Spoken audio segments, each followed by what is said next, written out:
Hey guys, magandang gabi. Welcome back po dito sa Gandara SRU channel. Andito na naman nga po ako ay nagbabalik na nagmamaganda ninyong Collegiate Records upang maghatid ng latest update and fresh happenings about sa TVJ. Mga balita na may kinalaman sa Itbulaga at sa loob at labas ng showbiz. Kaya naman kung isa ka sa mga hindi pa nakaka-subscribe dito sa akin channel, maaari lamang na pindutin po ninyo ang subscribe button at notification bell para maging updated at una ka sa nilalabas nating balita.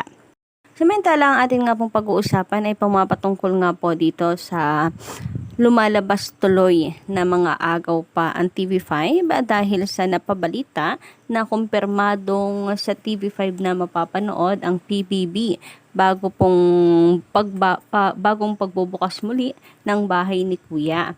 So meron po kasing pagtatalo ngayon sa social media na kung saan ay dapat or supposedly sa GMA 7 ito umere.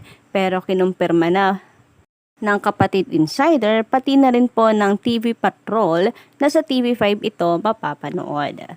Pero meron pong mga nagkiklaim until now na sa GMA 7 ito mapapanood at meron namang nagsasabi na inagaw lang ng TV5 ito sa GMA Network. Pero ngayon, meron po tayong nakitang post sa X, formerly Twitter account, na kung saan, sabi po ng isang account or fan page ng Kapuso Network, wala naman daw po na naging pag-uusap ang GMA and ABS-CBN hinggil po sa PBB.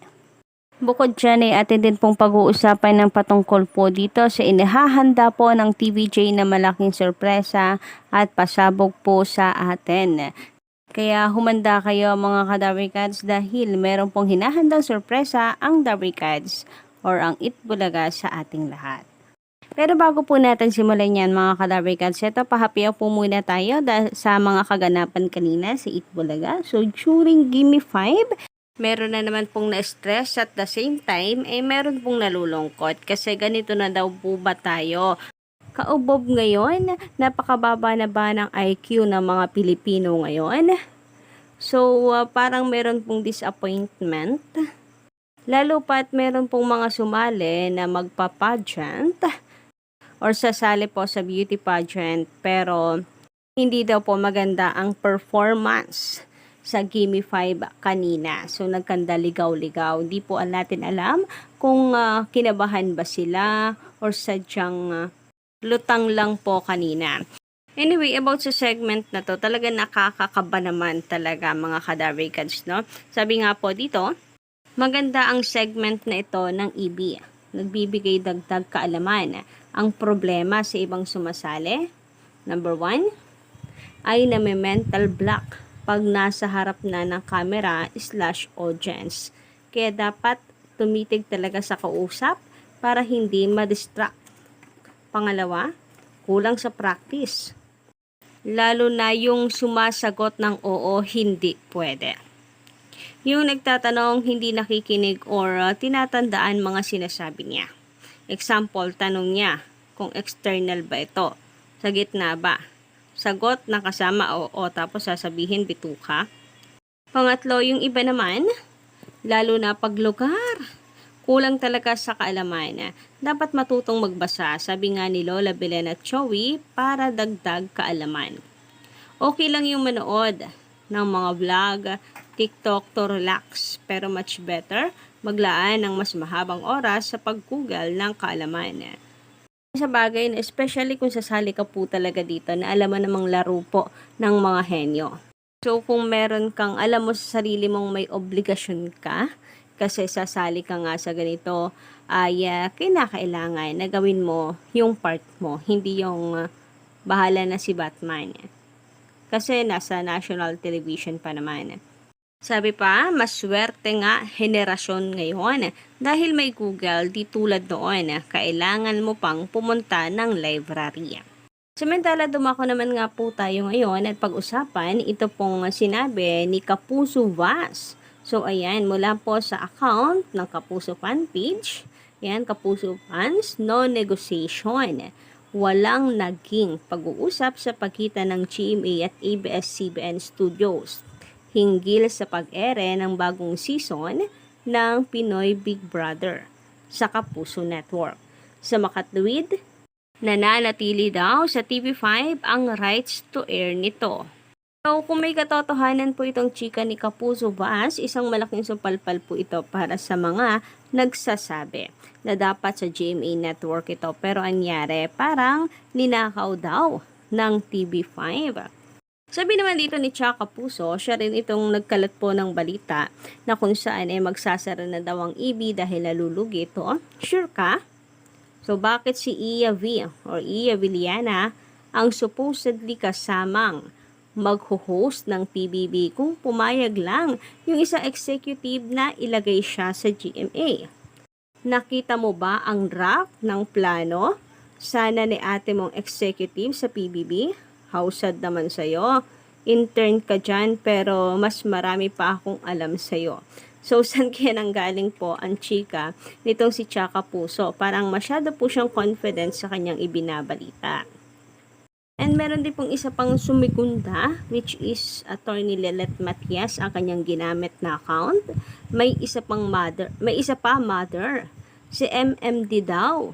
Sana ang isa sa magiging host. Oh, parang mga sigurado po sila sa chika, mga Kadavicans.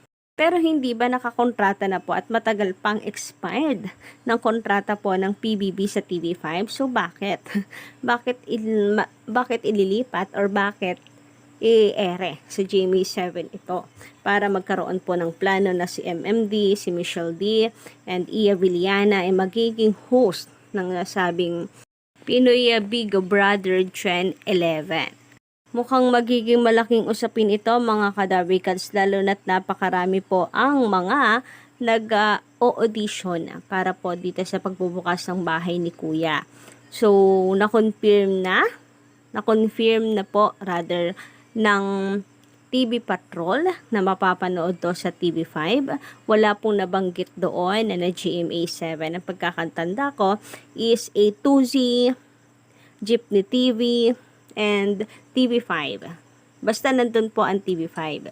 And kung totoo nagkaroon ng problema at bigla itong mapapanood sa GMA7, napakalaking usapin din po ito, mga Kadavicans.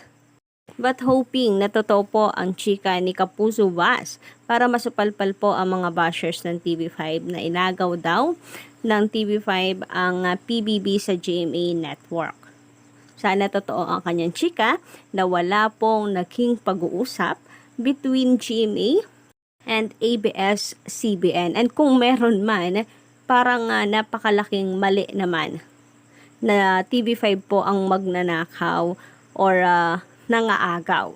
Sapagkat may kontrata na nga po ang PBB sa TV5 and hindi pa siya natatapos ngayong taon or matatapos ngayong taon para lumipat po sa GMA7 ito. Ayon po sa chika. Kaya nga parang ang laki pong usapin nito, Kadavicans.